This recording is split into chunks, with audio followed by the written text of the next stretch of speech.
Assalamualaikum warahmatullahi wabarakatuh. Perkenalkan, nama saya Reza Rosyadi, NIM 19043018. Baik, di sini saya akan menjelaskan tentang uji asumsi klasik atau classical assumption. Nah, jadi uji asumsi klasik itu adalah suatu analisis yang dilakukan untuk mengetahui apakah di dalam sebuah regresi linear OLS atau ordinary least square itu terdapat masalah-masalah asumsi klasik atau tidak. Nah, dari pengertian ini tentunya timbul pertanyaan bagi kita, apa sih yang dimaksud dengan regresi linear OLS itu? Apa sih yang dimaksud dengan asumsi klasik, dan apa saja sih jenis regresi linear OLS itu? Nah, jadi regresi linear OLS itu adalah sebuah model regresi dengan perhitungan kuadrat terkecil. Di dalam bahasa Inggris ini disebut dengan ordinary least square. Nah, di dalam model regresi ini itu terdapat syarat-syarat yang harus dipenuhi. Nah, apabila syarat-syarat itu terpenuhi, maka regresi linear OLS itu dapat dikatakan BLUE atau Best Linear Unbiased Estimation. Nah, sedangkan asumsi klasik itu adalah syarat-syarat yang harus dipenuhi pada regresi linear OLS agar model tersebut menjadi valid sebagai alat penduga. Nah, adapun jenis regresi linear OLS itu dibagi menjadi dua. Yang pertama itu adalah regresi linear sederhana dan regresi linear berganda. Jadi regresi linear sederhana itu adalah suatu model regresi dengan satu variabel terikat dan satu variabel bebas.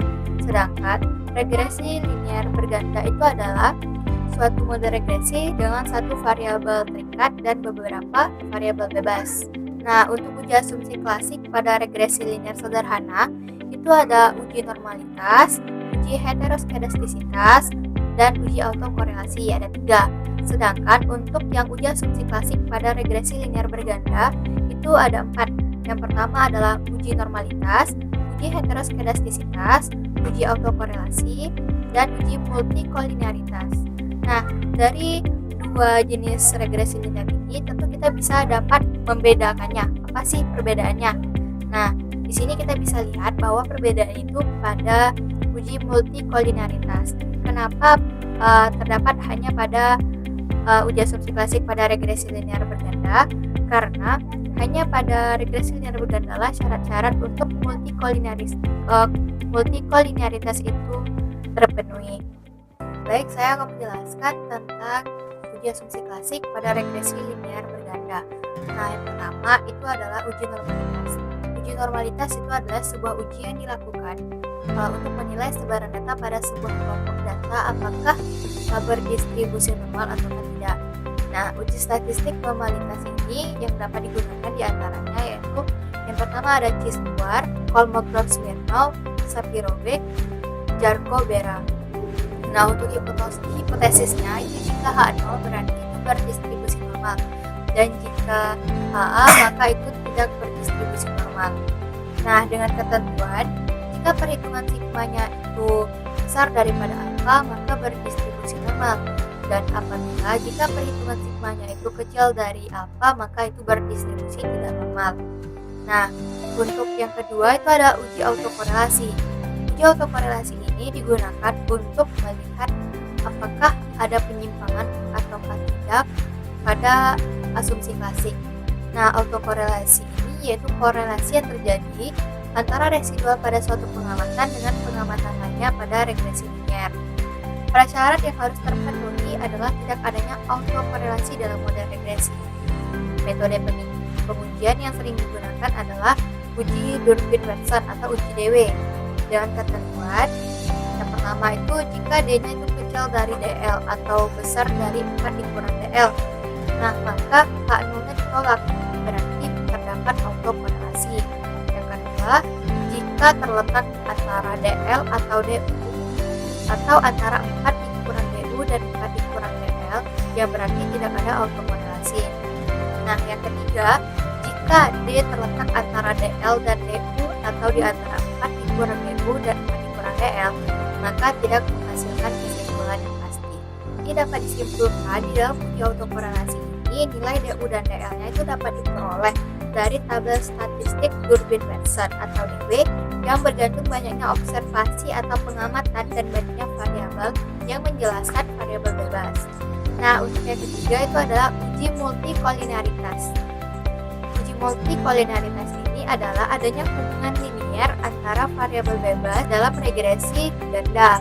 Nah, jika hubungan linier antara variabel bebas dalam model regresi ganda adalah korelasi sempurna, maka variabel-variabel tersebut berkolinearitas ganda sempurna. Untuk pendekatan multikolinaritas dapat dilihat melalui nilai variance inversion factor atau yang disingkat dengan VIF. Nah, jika nilai VIF ini kurang dari 10, maka itu tidak terdapat multikolinaritas. Dan apabila jika nilai VIF itu lebih besar dari 10, maka terdapat multikolinaritas. Nah, untuk uji yang keempat itu adalah uji heteroskedastisitas. Uji heteroskedastisitas ini adalah adanya kesesamaan varian dari residual untuk semua pengamatan pada model regresi. Nah, uji heteroskedastisitas ini dilakukan untuk mengetahui adanya penyimpangan dari syarat-syarat asumsi klasik pada model regresi, di mana di dalam model regresi itu harus dipenuhi syarat tidak adanya heteroskedastisitas. Adapun ketentuannya, yang pertama, jika nilai sigmanya itu kurang dari alfa, maka terjadi heteroskedastisitas. Dan apabila jika nilai sigmanya itu besar dari alfa, maka tidak terjadi heteroskedastisitas. Baik, di sini saya akan melakukan step asumsi klasik. Nah, yang pertama ini saya akan melakukan uji normalitas atau normality test. Nah, di sini sudah tersedia data normalitas dengan satu variabel dan 100 sampel. Nah, untuk melakukan uji normalitas, untuk tahapannya yang pertama kita klik Analyze, kemudian pilih Descriptive Statistik, kemudian Explore. Setelah itu, variabel Y ini kita masukkan ke dalam dependent list. Kemudian, klik Plots. Nah, faktor levels together kita klik. Kemudian untuk deskriptifnya kita centang stem and leaf ini. Setelah itu kita centang normality plots with test. Kemudian klik continue. Nah, pada display kita klik bot. Kemudian OK. Nah, ini adalah output yang dihasilkan dari uji normalitas yang kita lakukan dengan data yang telah tersedia tadi. Nah, kita bisa melihat hasilnya pada test of normality ini. Nah, pada Shapiro Wilk kita bisa melihat sigmanya 0,710. Ini lebih besar dari 0,05. Berarti data ini berdistribusi normal dan juga H0-nya diterima. Kemudian Lillie force-nya kita bisa melihat pada sigma Kolmogorov-Smirnov. Ini 0,200, berarti lebih besar dari 0,05. Nah, data ini berdistribusi normal dan juga H0-nya diterima. Untuk itu, kesimpulan dari uji normalitas yang kita lakukan ini, bahwa data tersebut berdistribusi normal dan juga H0-nya diterima. Untuk asumsi klasik yang kedua, saya akan melakukan uji autokorelasi atau autokorelasi test. Nah, di sini sudah tersedia data yang akan kita gunakan untuk melakukan uji autokorelasi. Adapun tahapannya, yang pertama yaitu kita klik Analyze, kemudian pilih Regression, kemudian Linear. Setelah itu kita masukkan data keuntungan ke Dependent, kemudian penjualan dan biaya promosi ke Independent. Setelah itu kita klik Statistik. Kemudian kita centang Estimates, Confidence Intervals, Covariance Matrix, Model Fit, R-squared change, Descriptive, Part and Partial Correlation, dan Durbin-Watson. Setelah itu kita klik Continue. Kemudian kita klik OK.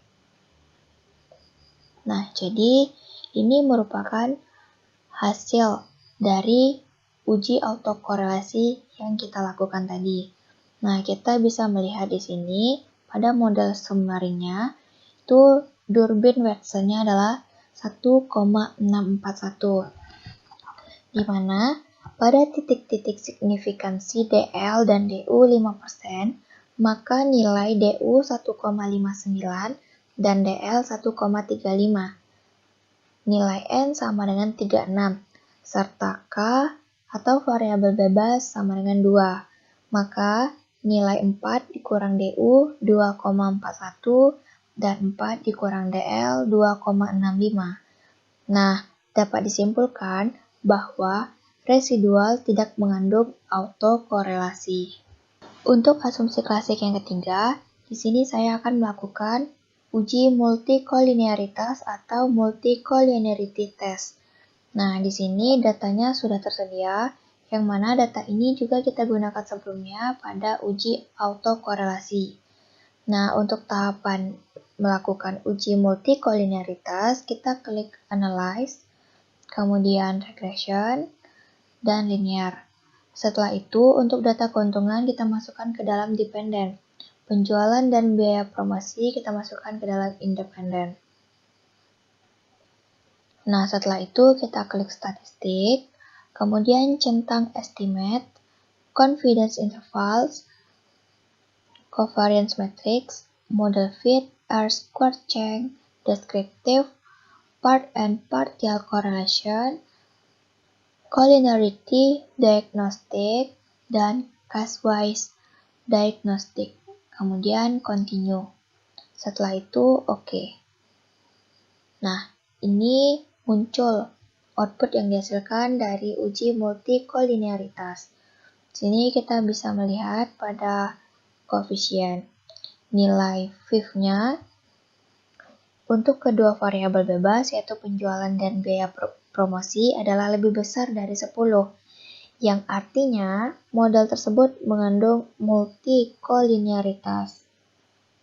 Baik, untuk asumsi klasik yang keempat ini, di sini saya akan melakukan uji heteroskedastisitas atau heteroskedastisitas test, di mana data yang saya gunakan masih sama seperti data yang saya gunakan terhadap dua pengujian sebelumnya, yaitu untuk uji autokorelasi dan uji multikolinearitas. Nah, adapun tahapan dalam melakukan uji heteroskedastisitas ini, yang pertama kita klik Analyze, kemudian Regression, Linear. Nah, di sini kita masukkan keuntungan ke dalam dependen, kemudian penjualan dan biaya promosi ke dalam independen. Nah, selanjutnya kita save, kemudian kita centang unstandardized pada residual, kemudian continue, dan OK. Nah, output ini kita abaikan saja. Nah, di sini kita bisa lihat muncul variabel baru yaitu res_1. Nah, setelah ini kita klik transform, kemudian compute variable. Pada target variabel, kita isi res2. Kemudian pada numeric expression, kita ketik dengan ABS underscore res buka kurung res underscore 1 tutup kurung. Setelah itu kita klik OK. Nah, untuk output ini kita abaikan saja. Nah, sekarang muncul lagi variabel baru yaitu res2. Selanjutnya kita klik Analyze, kemudian Regression, dan Linear. Nah, untuk dependen yang sebelumnya berisi keuntungan kita keluarkan, kemudian kita masukkan variabel baru res2 tadi ke dalam dependen. Kemudian kita save. Nah, pada unstandardized yang dicentang tadi kita hilangkan centangnya, kemudian continue dan OK. Nah, ini adalah output yang dihasilkan dari uji heteroskedastisitas. Nah, kita lihat pada hasilnya koefisien ini.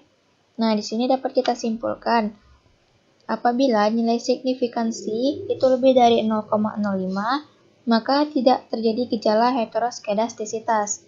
Nah, dari output ini kita bisa melihat bahwa ketiga variabel tidak ada gejala heteroskedastisitas. Di sini karena sigmanya itu lebih besar dari 0,05. Nah, seperti 0,369 itu lebih besar dari 0,05, 0,532 itu lebih besar dari 0,05, dan 0,612 itu lebih besar dari 0,05. Demikianlah penjelasan saya tentang uji asumsi klasik atau classical assumption. Semoga dapat bermanfaat bagi kita semua. Saya akhiri dengan Assalamualaikum warahmatullahi wabarakatuh.